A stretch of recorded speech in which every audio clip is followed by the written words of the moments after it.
Bienvenidos al mismísimo corazón del laberinto, donde las piedras antiguas susurran historias no contadas bajo la mirada atenta de lunas que se ocultaron hace milenios.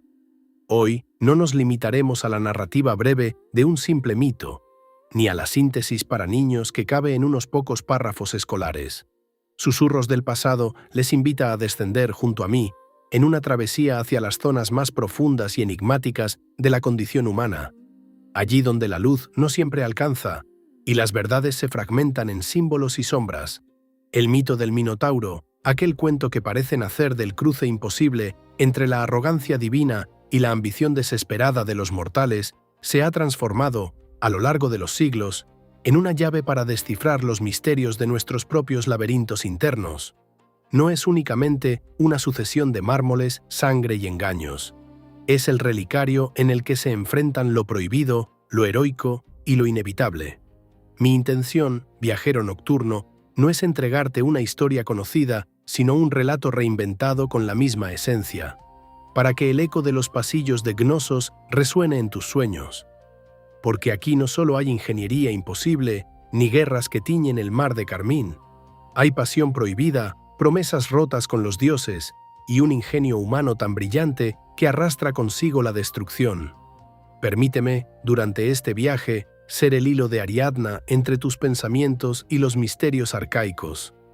Que nuestro trayecto avance desde aquellas excavaciones arqueológicas que siguen poniendo en duda lo que sabemos del pasado, hasta las interpretaciones más psicológicas, donde el Minotauro es ya no solo el hijo de una vergüenza, sino el símbolo de todas esas sombras que escondemos debajo de nuestros propios tapetes familiares.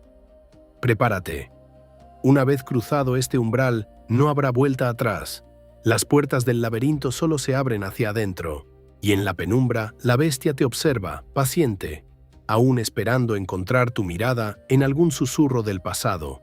Esta travesía se inicia desenterrando los secretos de Gnosos, buscando comprender por qué un rey tan absoluto como Minos eligió ocultar su ignominia en vez de destruir el monstruo que él mismo había engendrado.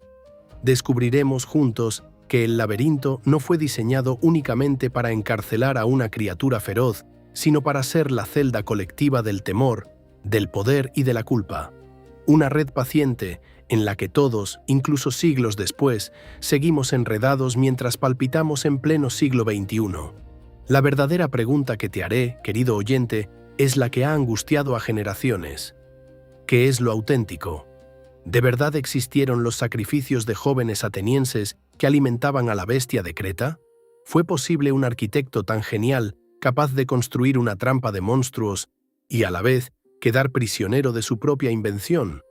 No te apartes del umbral hasta el final, pues analizaremos desde las excavaciones que sacudieron las bases de nuestra certeza sobre la Edad del Bronce, hasta el más moderno de los psicoanálisis, ese que mira al Minotauro y encuentra en él la pulsión reprimida, la bestia enjaulada en cada gesto cotidiano. Toma este atentado como el primer paso. El hilo de Ariadna, delgado y presuroso, está ahora en tus manos. La bestia respira al fondo, acechando, y nosotros iniciamos un descenso épico hacia la raíz del mito que definió el destino de los griegos antiguos y cuya sombra todavía proyecta un frío temblor sobre nuestras noches de insomnio. Antes de entrar más profundo, pausa tu camino y comparte un poco de tu mundo. ¿Desde dónde nos acompañas con este susurro del pasado? ¿En qué parte del tiempo te encuentras? Siempre es un placer descubrir cómo la historia conecta almas dispersas bajo el mismo cielo oscuro. La respuesta que nos aguarda en el corazón del mito no es solo un cuento de terrores antiguos. Hay un motivo por el cual, aún miles de años después, la sola mención de la palabra Minotauro es capaz de estremecernos. No se trata de un engendro sobrenatural ni de un alienígena. La criatura, Asterión, como lo llamaban en secreto los palaciegos, es la encarnación de nuestro miedo más íntimo.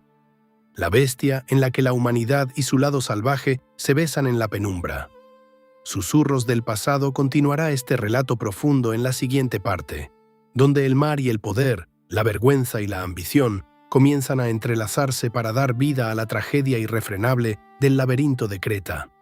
Para descubrir el origen del terror que nos ha fascinado por siglos, viajemos hacia atrás, cruzando las brumas del tiempo, hasta ese entonces lejano en el que el centro del mundo era el mar. No era la tierra la que dictaba el destino de las civilizaciones, sino las aguas indomables y el dominio sobre ellas. Y en aquellos días remotos, ninguna potencia eclipsaba la grandeza de Creta. La isla no requería murallas. Su protección era una armada formidable, una colección de naves intimidantes que garantizaban su supremacía sobre las rutas y los tesoros del Mediterráneo. Los sabios de épocas posteriores describieron a los minoicos como amos absolutos de los mares, artífices de una talasocracia sin igual.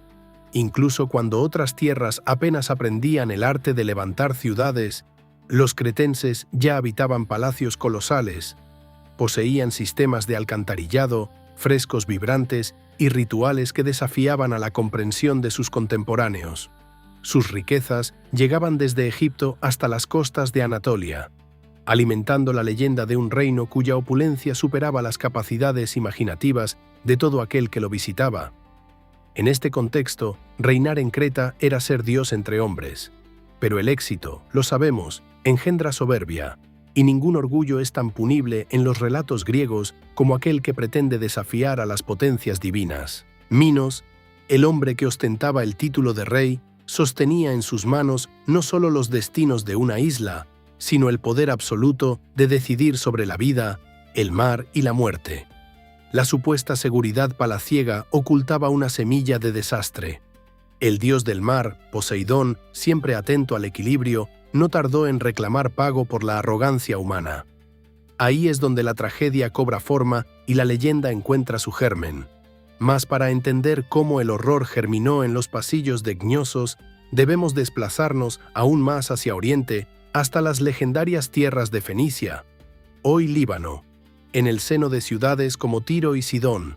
Fue ahí donde una princesa llamada Europa, hija de Agenor, captó la atención de Zeus, y como dicta la costumbre de los mitos, donde hay belleza y tronos, el Olimpo siempre mira con deseo. Zeus, maestro de la astucia y el disfraz, transformó su pasión en una estrategia tan sublime como retorcida. No se presentó rutilante ni con rayos ni truenos, sino como un toro de blancura deslumbrante, con cuernos de plata y un aroma floral imposible de resistir. Europa, movida por la curiosidad y el encanto, acarició y luego montó al toro. En ese instante, la bestia la condujo a través de las olas, alejándose de Fenicia hasta perderse en la vastedad del mar. El rapto de Europa no fue solo el inicio de un romance fuera del curso natural, sino un acto de poder divino que redibujó el mapa del mito y la política. El viaje terminó en Creta, bajo la sombra de plátanos eternos en Gortina, donde Zeus se manifestó, y la unión dio fruto a 3 hijos, Minos, Sarpedón y Radamantis.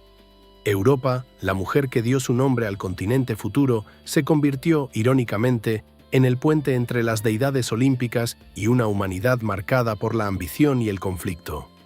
Al igual que su padre, Zeus, no permaneció para criar a sus hijos, dejando a Europa en manos de Asterión, rey cretense y piedra fundacional de todo lo que vendría.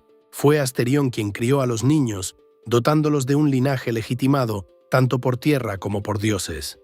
Este nombre, Asterión, habrá de resonar años después bajo las bóvedas oscuras del laberinto, cerrando un ciclo de destino y monstruosidad. La presencia de Zeus en la historia no es casualidad. Al infundir en Minos sangre divina, le otorga un derecho que ni su propio linaje puede disputar sin violencia, pero también le imparte una soberbia que será letal. Creta se creyó elegida, Minos se consideró invulnerable, pero en las mansiones bañadas por la luz mediterránea y la rivalidad entre hermanos late ya el corazón de la desgracia.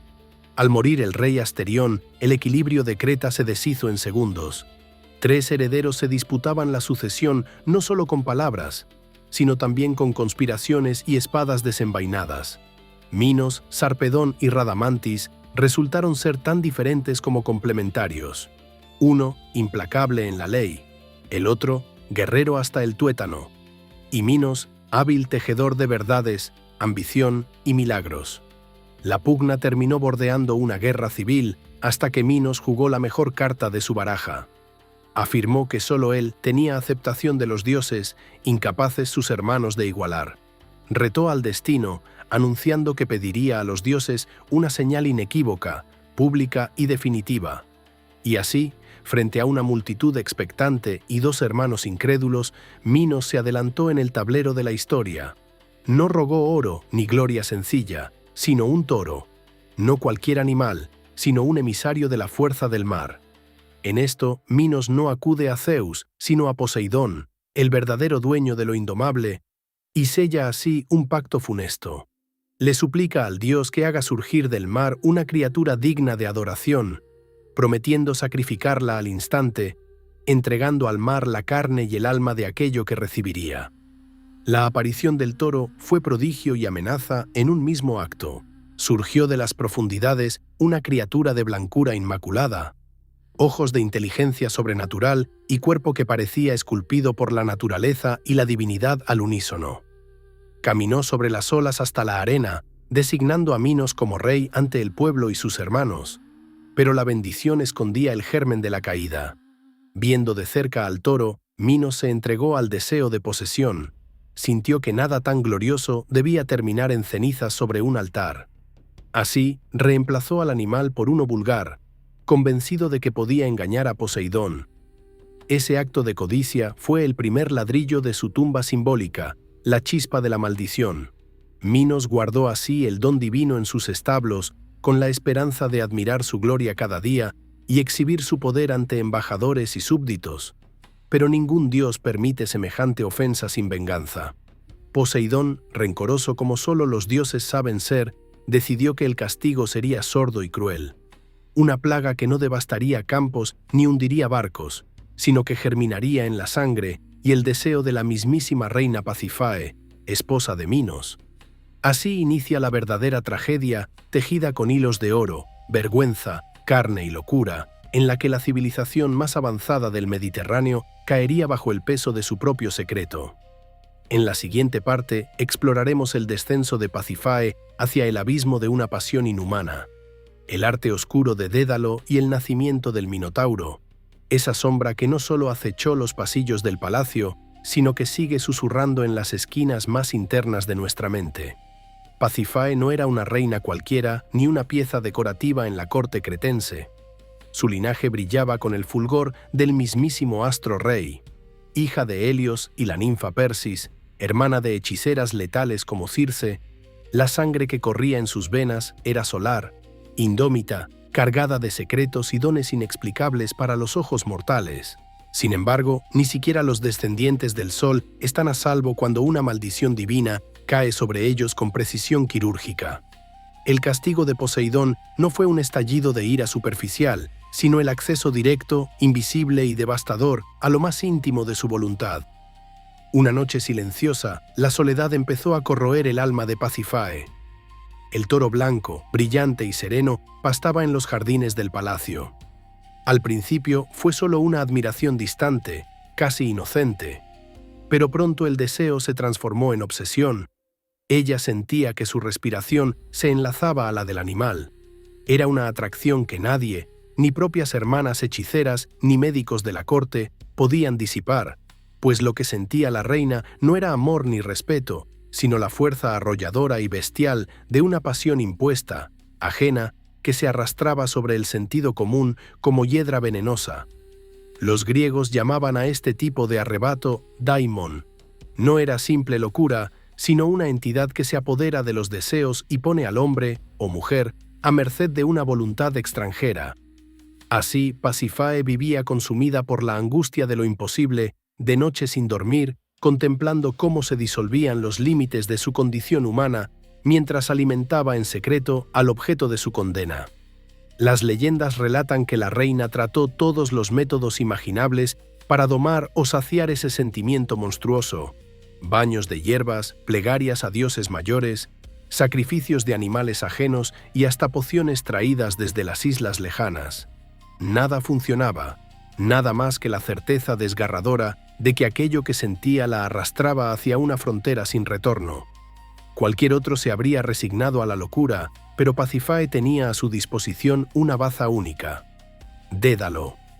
No era solo el maestro arquitecto y exiliado de Atenas, sino un hombre que había llegado a Creta perseguido por la sangre de un crimen y buscado por su genio sin parangón en toda Grecia, capaz de dotar a la materia muerta de un engañoso hálito vital. Dédalo era el único que podía convertir la obsesión de la reina en un acto tangible. Hay algo profundamente inquietante en este vínculo entre la realeza atormentada y el ingeniero desterrado. Pasífae supo reconocer a su mejor cómplice en el hombre que no conocía los escrúpulos, solo la fascinación por el reto creativo. A Dédalo no le interesaba el bien ni el mal. El pedido de la reina era para él un enigma técnico, una puerta prohibida lista para ser forzada. Así aparece, en el mito y ahora en nuestro relato, la vaca de madera.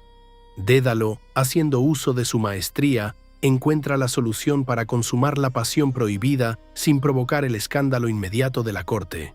Talló, con manos incansables, un armazón hueco, robusto y ligero a la vez, cubierto con piel auténtica estirada, aromatizado con las fragancias propias del celo bovino. El disfraz era tan perfecto que ni el propio toro distinguía el engaño. Dentro de ese arca extraña, la reina halló su lugar y su castigo. No hay en la historia de la humanidad otro ejemplo tan explícito del dominio de la técnica sobre la naturaleza, ni de cómo la transgresión y el ingenio pueden engendrar monstruos aún más complejos que los sueños o las pesadillas. Dédalo, en su soberbia de inventor, no era capaz de reconocer el abismo al que estaba descendiendo. Cada tornillo, cada puntada en la piel de la vaca, era un peldaño más hacia la tragedia. Lo sucedido en los prados de Gortina permanece envuelto en el manto del tabú. Pero el resultado es inequívoco. La unión impía fue consumada, y la reina quedó embarazada no de un héroe solar, sino de la encarnación misma de la maldición. El parto fue un acto de horror contenido.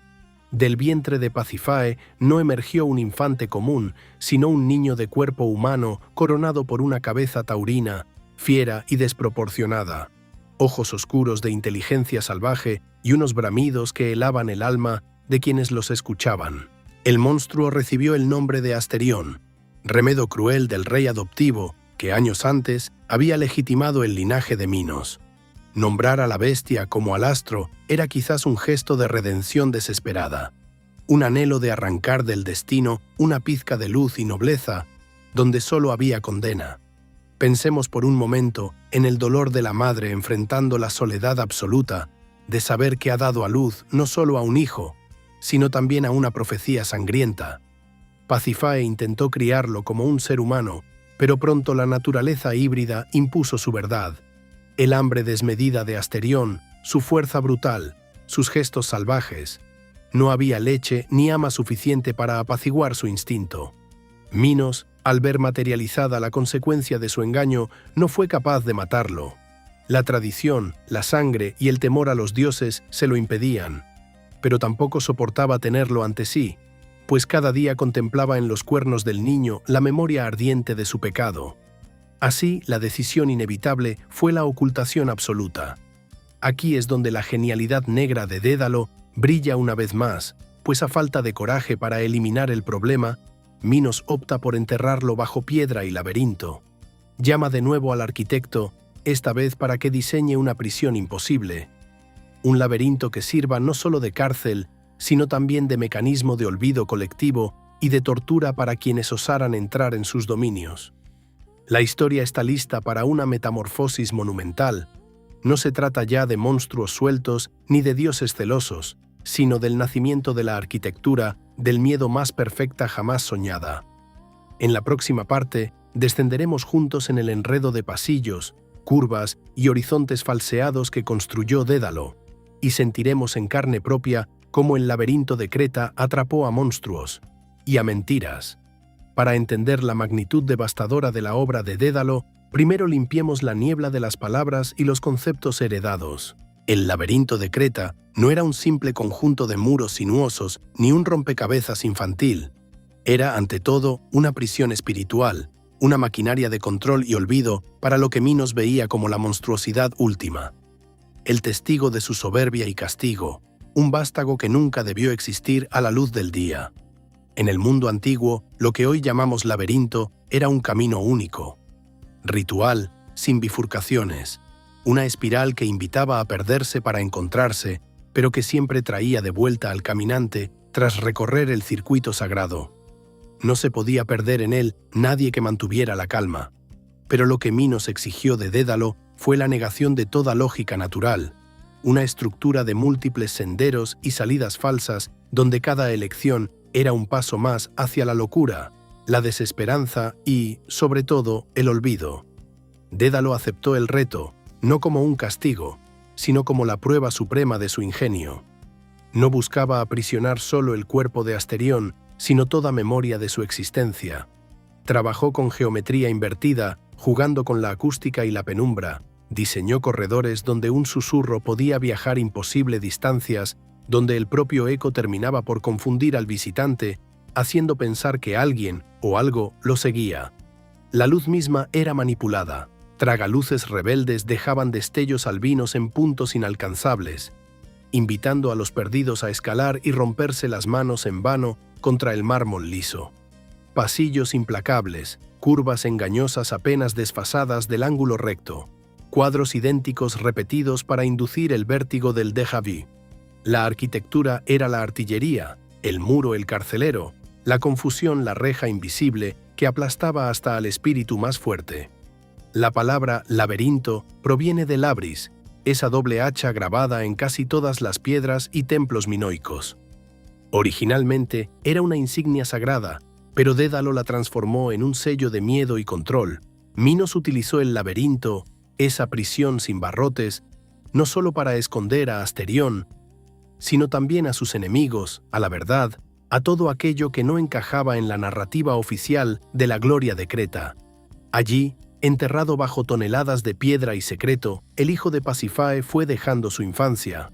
Lo que comenzó como un infante brutal terminó convirtiéndose en la bestia devoradora del mito, alimentada primero con sacrificios animales y luego, ante la imposibilidad de controlar su fuerza y deseo, con carne humana. Atenas, derrotada y humillada por la armada cretense tras la muerte de Andrógino, hijo legítimo de Minos, fue obligada a pagar un tributo terrible. Cada ciclo, 7 muchachos y 7 doncellas, elegidos entre la flor y nata de su juventud, eran enviados al laberinto como alimento y castigo perpetuo. El miedo no era solo a la muerte violenta, era el terror ante la idea de desaparecer, devorado por un monstruo que nadie había visto realmente, pero cuyo rugido resonaba en pesadillas y canciones de cuna deformadas. La selección de los sacrificados era una ceremonia de horror social. El sorteo en la ciudad de Atenas abría heridas invisibles entre el campesino y el aristócrata. La suerte y el privilegio, destilando el resentimiento que socava la confianza en los líderes y la legitimidad misma del sistema. Todos temían que su propio hijo, su hermana, su mejor amigo fuera el elegido, pero nadie podía rebelarse contra el poder marítimo y místico de Minos.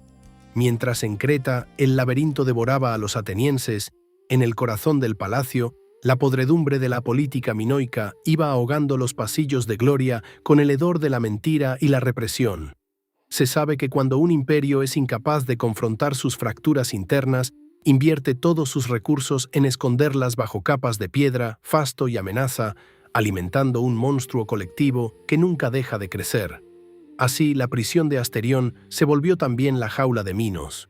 El rey, cautivo de su miedo a la verdad, necesitaba más que muros para dormir en paz. Necesitaba que Atenas y toda Grecia temieran más a la bestia que a él.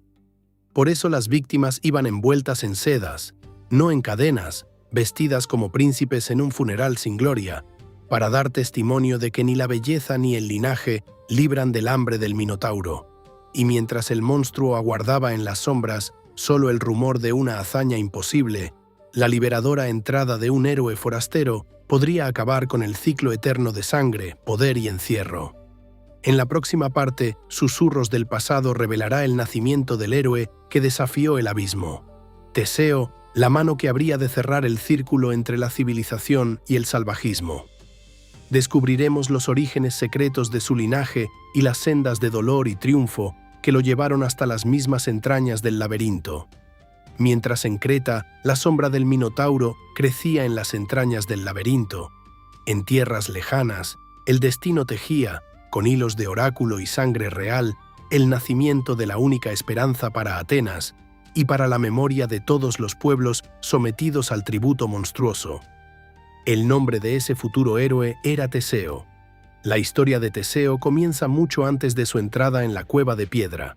Para descubrir su origen, debemos viajar a la ciudad de Tresén, donde el rey Egeo, desesperado por la falta de herederos y atenazado por un futuro sin descendencia, decidió consultar al oráculo de Delfos. Como muchas veces ocurre cuando los dioses hablan, la respuesta fue enigmática. No debía desatar la boca del odre de vino antes de regresar a Atenas. Egeo, confundido, decidió buscar consejo en la corte de su amigo Piteo, rey de Tresén, y reputado como uno de los hombres más astutos de su tiempo. Piteo no tardó en descifrar el verdadero significado.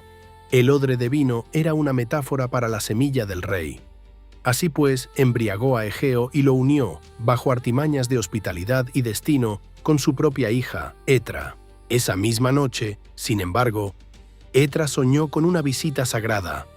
El propio Poseidón la reclamó, duplicando la naturaleza de su hijo por nacer. Así, Teseo fue engendrado como un híbrido, no entre bestia y hombre, como el Minotauro, sino entre mortal y dios, hombre de dos mundos, predestinado a afrontar lo irremediable. Antes de regresar a Atenas, Egeo ocultó bajo una roca de tamaño colosal su espada y sus sandalias, señales incuestionables de su linaje, y dio instrucciones claras. Cuando el chico fuera capaz de moverla, Etra debía enviarlo a su lado, pues solo entonces sería digno de reclamar el trono. Así transcurrieron los años en Tresén, con Teseo creciendo lejos de la corte ateniense, ajeno a su destino real. No pudo ser niño común. La roca se convirtió en su prueba de madurez, en el foco secreto de su ambición.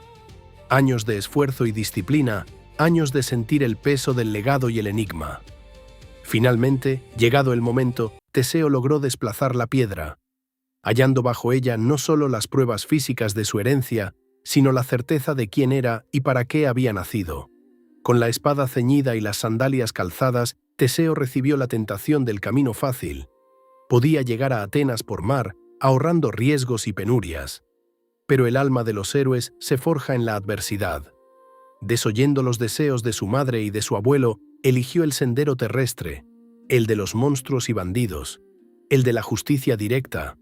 Sabía que debían temerle los criminales mucho antes que temerle su propio pueblo.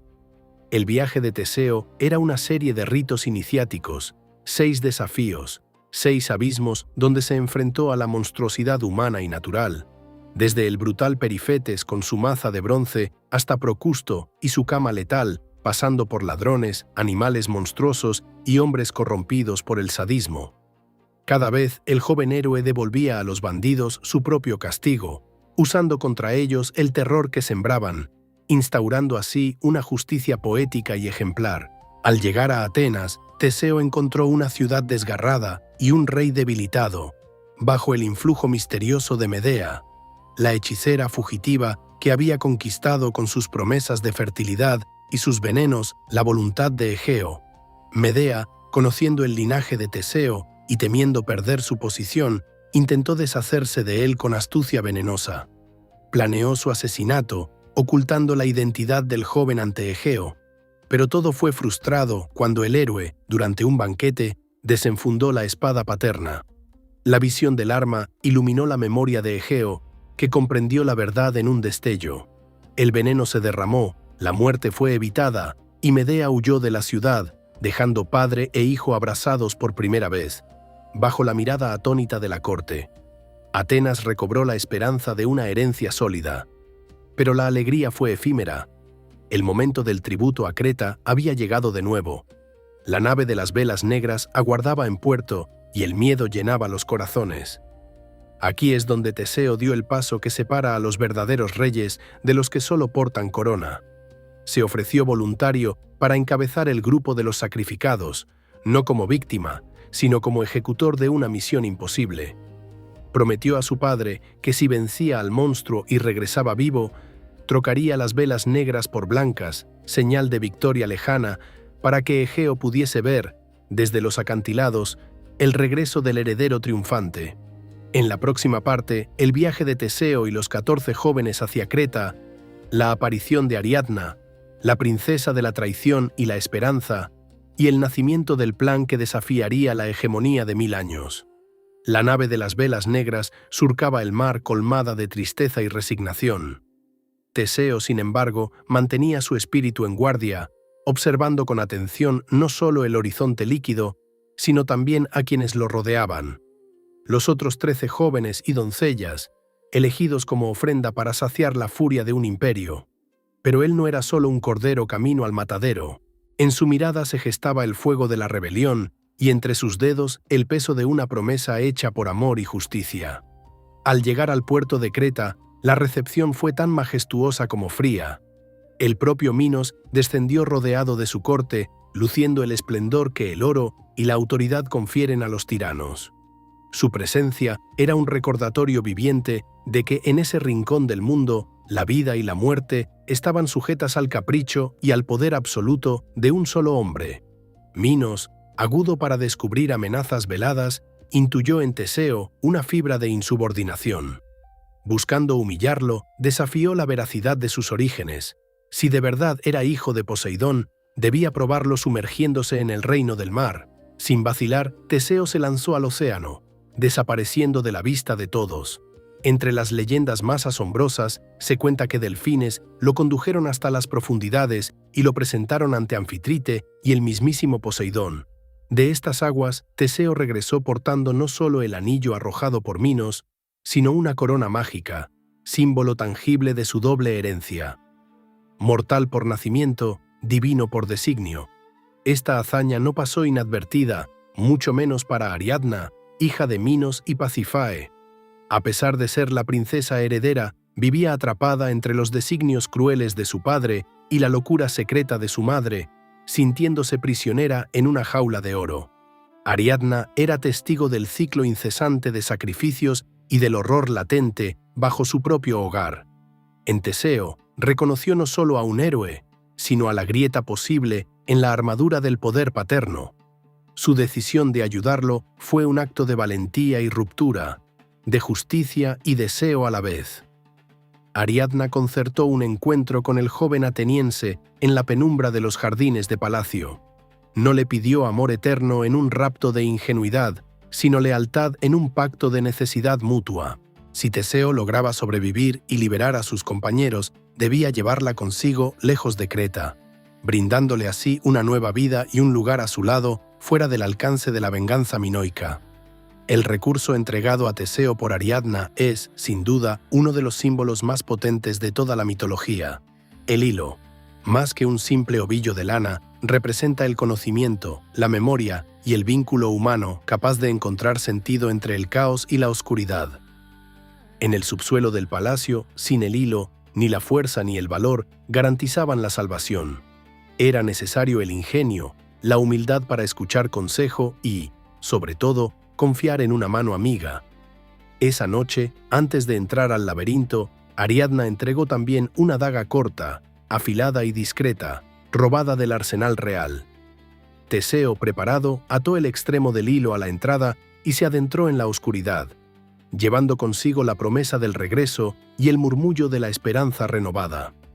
El descenso físico a las entrañas del laberinto era, nuevamente, un descenso al propio inconsciente colectivo. Ruinas, silencio, humedad, el eco deformado de pasos ajenos, la sensación de que el peligro acecha tras cada esquina.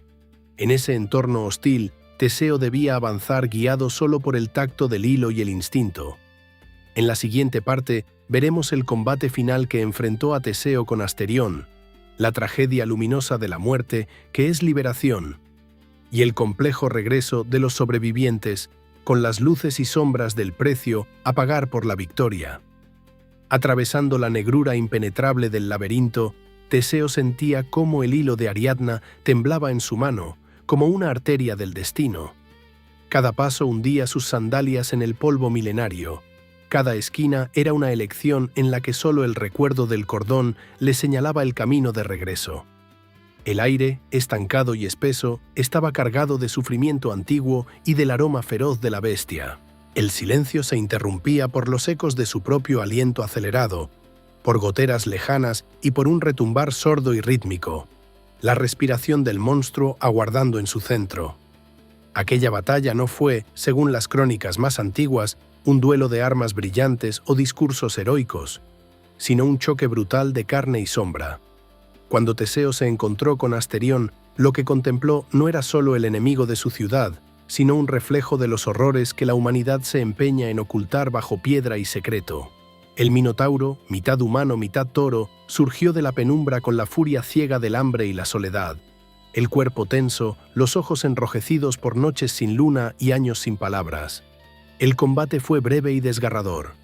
Teseo, astuto y ágil, utilizó no solo su fuerza y la daga de Ariadna, sino su capacidad para sobrevivir al miedo absoluto, la sabiduría de no enfrentar a la bestia de frente, sino desde la mente, esquivando, girando, haciendo que la furia del monstruo se volviera contra sí mismo.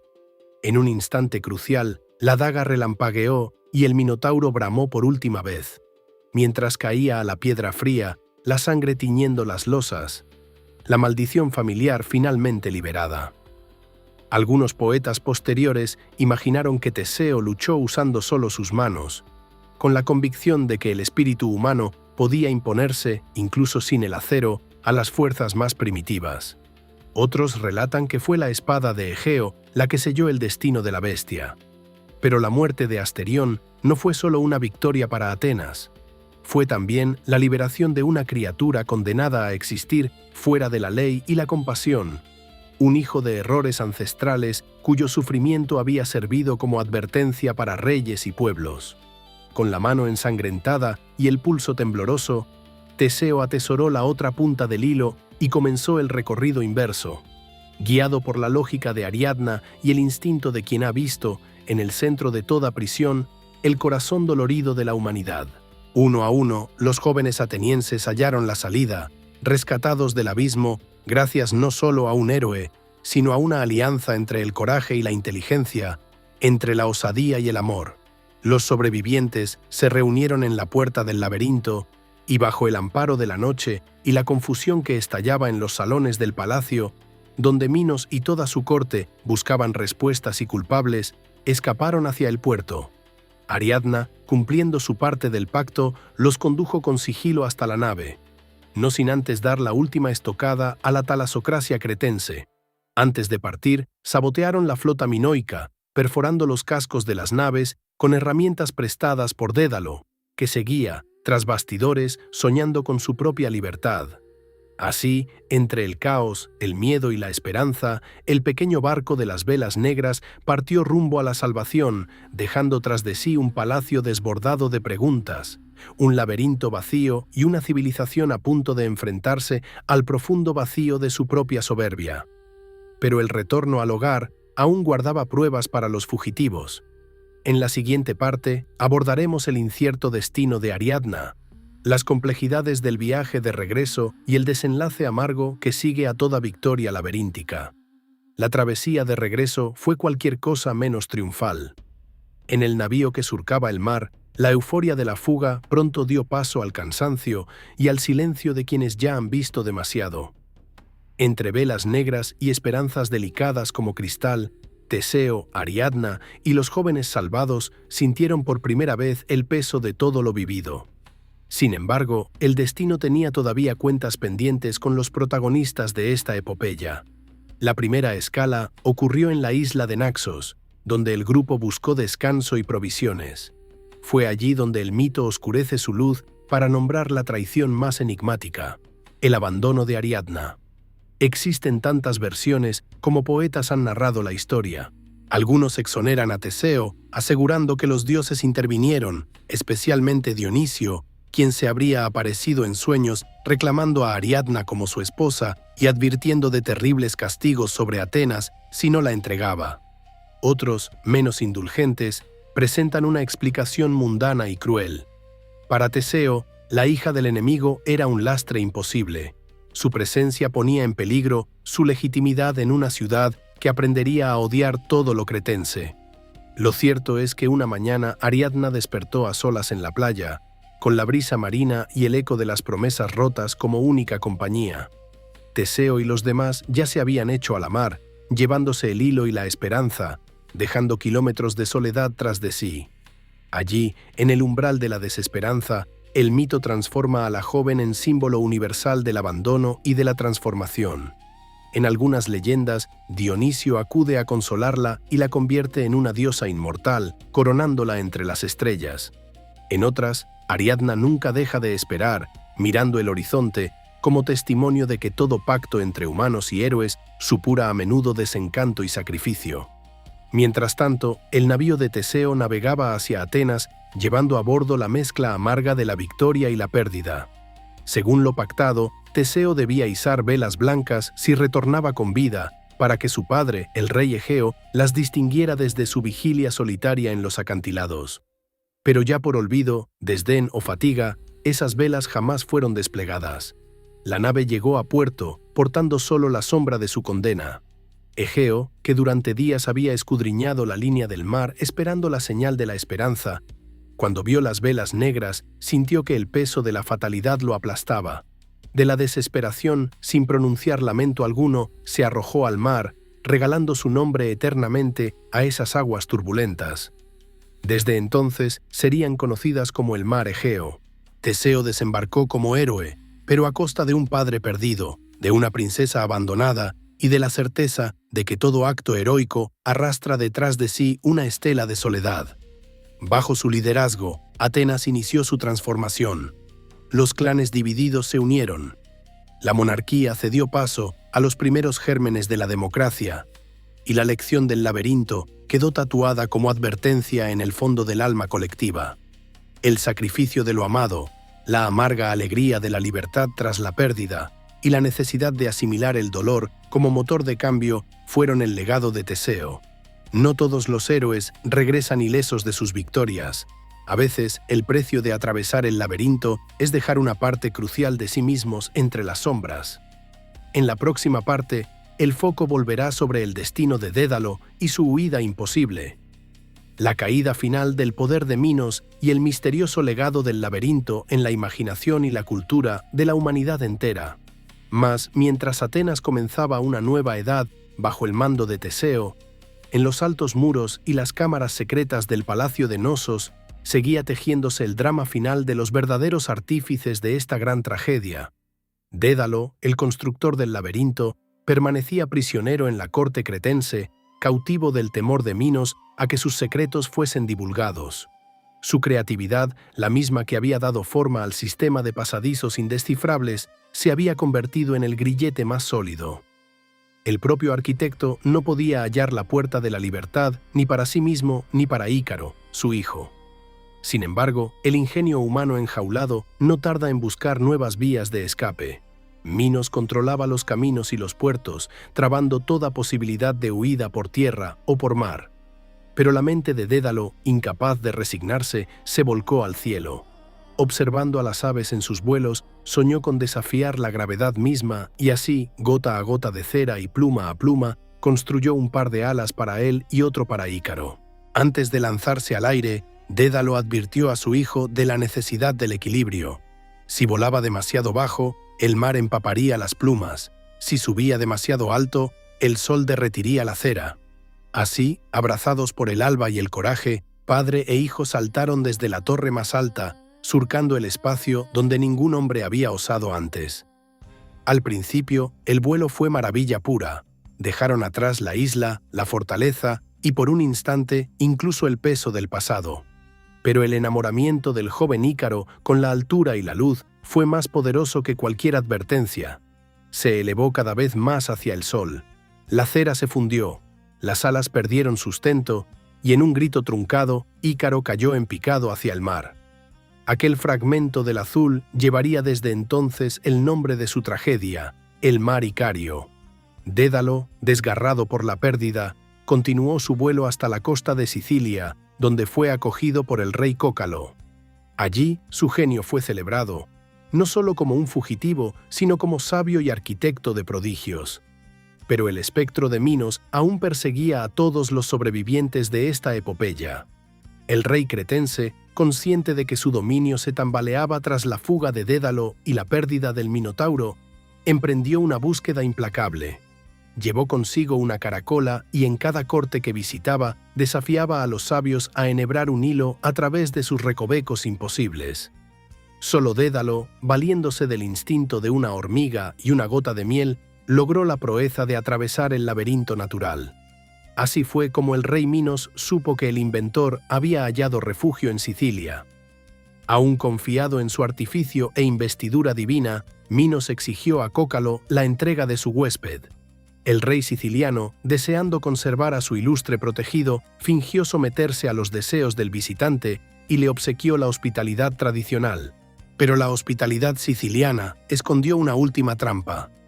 Durante el baño ritual, con la complicidad de las propias hijas de Cócalo y bajo la supervisión indirecta de Dédalo, Minos fue escaldado con agua hirviente, falleciendo sin gloria lejos de sus dominios, traicionado por la sofisticación y la inteligencia allí donde menos lo esperaba.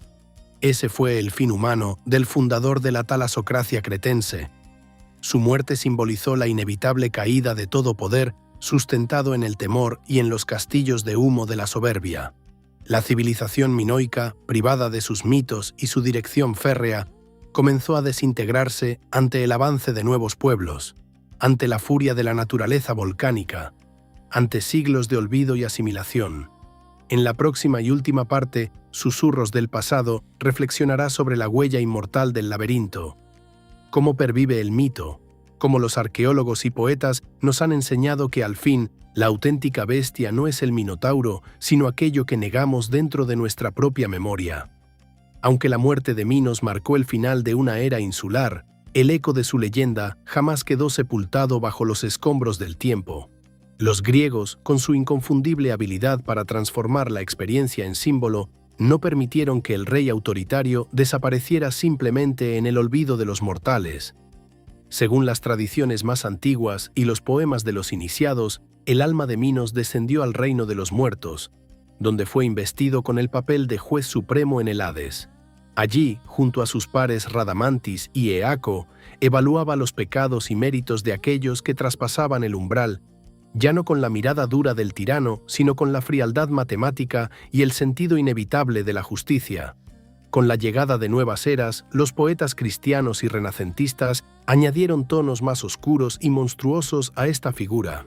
Dante Alighieri, en la segunda esfera del infierno, retrató a Minos como un demonio grotesco de cola interminable que con cada giro indicaba el número de círculos de castigo que debía descender el alma de los condenados. Así, el pasado del arquitecto del laberinto se fusionó con la burocracia eterna de la condena, ilustrando que quien construye prisiones puede quedar atado a ellas, aunque solo su espíritu resista más allá de toda carne. El verdadero laberinto, sin embargo, existía no solo en la mitología, sino también en la realidad. Cuando, a inicios del siglo XX, el arqueólogo británico Arthur Evans comenzó a excavar la colina de Kefala, desenterró el esplendor palaciego de Cnosos, revelando a los ojos modernos una civilización tan intrincada y colorida que parecía recién salida de un sueño febril. Los frescos, las salas imposibles, los sistemas de almacenamiento y drenaje, las escaleras que se doblaban sobre sí mismas y los corredores que se confundían con jardines cerrados confirmaron que para un griego continental de la Edad del Bronce, Cnosos debía de haber sido un verdadero laberinto vivo. Las interpretaciones modernas ven en la taurocatapsia, el salto ritual sobre toros representado en los frescos, un eco claro del símbolo del Minotauro, domesticando con arte y valentía a lo salvaje. El palacio, sin muros defensivos, tenía en su opulencia, en la complejidad de su funcionamiento interno, el mejor de los baluartes, la confusión del extranjero y el asombro ante su riqueza. Más allá de la arquitectura, el mito del Minotauro pervivió también como mapa espiritual. El monstruo, como nos enseñaría Jorge Luis Borges siglos después, no es el enemigo exterior, sino el habitante fiel de nuestro propio encierro, esa bestia compuesta de recuerdos, hábitos y desgarros que intentamos ocultar en las habitaciones interiores de la mente. El laberinto no es solo una construcción de piedra, sino la prueba de que nunca hay salida fácil cuando la sombra que tememos es nuestro propio reflejo. Los análisis psicológicos modernos, como los de Carl Gustav Jung, transformaron el laberinto en metáfora de la psique. Teseo representa la voluntad consciente que debe atreverse a mirar de frente la sombra, el minotauro, integrarla y así salir, no indemne, sino transformado. Ariadna simboliza la intuición, la brújula de lo femenino, la redención que guía sin fuerza bruta a través de la confusión. Que el hilo no es solo un instrumento, sino la memoria del deseo de vivir, de regresar entero después de confrontar al dolor. En el final, el verdadero secreto del mito es que el laberinto jamás desaparece de la historia ni de la vida cotidiana. Cada generación lo reinterpreta. Cada ser humano lleva uno propio en su corazón. El monstruo puede tomar 1000 formas: miedo, instinto, trauma, vergüenza. Pero en las manos de quien se atreve a descender y enfrentar, también está siempre el hilo para volver, para comprender, para ser más que bestia o rey. Esto es Susurros del Pasado. Si el relato tejió en ti alguna pregunta, compártela. Si alguna imagen encendió tu memoria, guárdala y obsérvala bajo otra luz, pues quizás descubras que el verdadero hilo de Ariadna es la palabra y el coraje para avanzar, aun cuando no sepamos a ciencia cierta dónde acaba el laberinto de nuestra propia existencia. Lo prodigioso de la historia del laberinto y del Minotauro no reside únicamente en su antigüedad, ni en su trasfondo de dioses y reyes agrietados por sus propias faltas. Su poder radica en que, incluso en pleno siglo XXI, seguimos regresando a este relato sin agotar sus secretos. Hay civilizaciones que han perecido, lenguas que se han disuelto en el polvo y templos que han desaparecido bajo las mareas del tiempo, pero el eco de Creta, la sombra del toro y el hilo de Ariadna persisten, vivos en la memoria universal. Quizá esto sucede porque toda cultura, todo individuo, reconoce en el mito la imagen de sí mismo ante el desafío de lo desconocido. Repetimos, generación tras generación, el impulso de encerrar lo temido, nuestras propias contradicciones, deseos ocultos, errores y dolores, en el centro de pasadizos tortuosos, con la esperanza de que, lejos de la luz, pierdan poder. Pero lo que mitología y memoria nos enseñan es que lo oculto nunca deja de latir. Puede disfrazarse, puede abandonarse, pero siempre termina emergiendo en formas nuevas, reclamando presencia, demandando ser comprendido o liberado. Para muchos estudiosos, el laberinto es un camino obligatorio en la maduración personal. En la vida, todos somos, inevitablemente, tanto Minos como Teseo, tanto Ariadna como el Minotauro. Perseguimos el poder, tramamos estrategias, a veces caemos víctimas de nuestros propios juegos. Abrazamos o tememos nuestros instintos, buscamos el hilo que nos saque de la confusión, alguna mano que nos ofrezca orientación sin prometer salvación absoluta. Resulta conmovedor ver cómo las ciencias humanas han redescubierto el mito para explicar procesos psíquicos y sociales. Los arqueólogos estudian la disposición de los palacios. Los historiadores tratan de rastrear el testimonio real bajo la fábula. Los psicólogos usan el viaje de Teseo como ejemplo de autoconocimiento. Incluso en el arte contemporáneo, el monstruo y el héroe se reinventan en videojuegos, novelas, cine. La lucha entre civilización y barbarie, entre lo razonable y lo salvaje, sigue presente porque nunca termina. Más allá del tiempo y la distancia, lo que nos hermana con aquellos griegos y minoicos del pasado es la certeza de que todos necesitamos un hilo, una memoria que no olvide la salida, un relato que nos permita hacer las paces con nuestra historia y el coraje para mirarnos en el espejo del monstruo sin perder la humanidad. Si has seguido estos susurros a través de la noche del laberinto, si alguna imagen te hizo sentir acompañado o menos perdido, entonces la experiencia ya se ha cumplido. El relato, como el hilo, no termina realmente en el centro. Sigue hacia afuera y hacia adelante, invitándonos a usarlo cada vez que la realidad se vuelva confusa, cada vez que enfrentemos el vértigo de la soledad y la oscuridad. La historia del laberinto es, en el fondo, la invitación a atrevernos a conocer nuestro propio centro, sabiendo que enfrentar al monstruo es, también, una forma de honrar la vida. Si has llegado hasta aquí, viajero del susurro y la vigilia, el último umbral de este relato se abre ante tus pasos. El mito del laberinto, del Minotauro, de Ariadna y de Teseo, finalmente se revela como un espejo de la propia humanidad. Una historia que nos invita, más allá de las piedras y los nombres, a explorar la raíz profunda del miedo, la culpa, la esperanza y la redención. Dicen las leyendas que cada cierto tiempo, bajo ciertas estrellas, el alma del Minotauro se escucha resonar en el subsuelo del alma humana, recordando lo que significa crecer entre muros internos, perderse entre preguntas sin respuesta y buscar desesperadamente la chispa de lógica, ese hilo dorado que nos permite regresar a la superficie. Las sociedades modernas, tan tecnificadas, medicinales y racionales, siguen, sin embargo, construyendo sus propios laberintos. Burocracias interminables, secretos familiares, prejuicios heredados, deseos que no pueden nombrarse, traumas no asumidos. Y cada uno de nosotros, tarde o temprano, se encuentra en el centro de su propio enigma. Enfrentar la sombra de lo reprimido se convierte así en tarea vital. El verdadero valor del hilo de Ariadna, en una época como la nuestra, radica en la memoria y la empatía. Quien niega su pasado, quien se burla de sus heridas o las oculta bajo un disfraz de perfección, corre el riesgo de alimentar su propio monstruo, encerrándolo más y más profundo hasta que tarde o temprano reclame sacrificios ajenos o propios.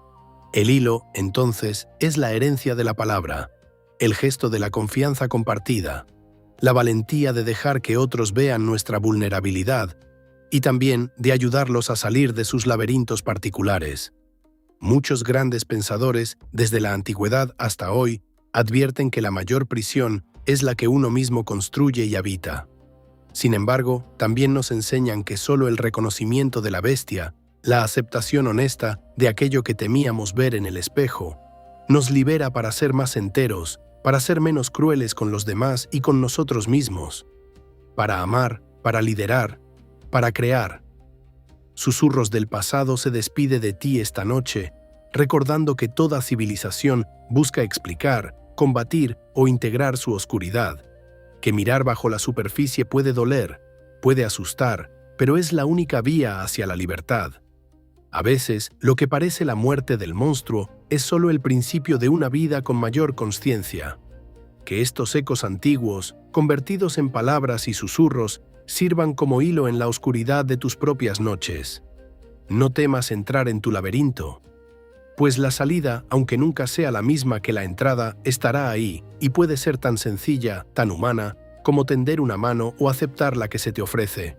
Cada vez que la duda, el temor o la confusión te rodeen, recuerda, tu hilo de Ariadna es la historia, el diálogo, la memoria y la valentía. Puedes perderte, sí, pero también puedes salir. Gracias por haber recorrido este camino, por escuchar, por atreverte a recordar, por poner luz donde otros solo vieron sombras. Esto ha sido Susurros del Pasado. Buenas noches y hasta la próxima aventura.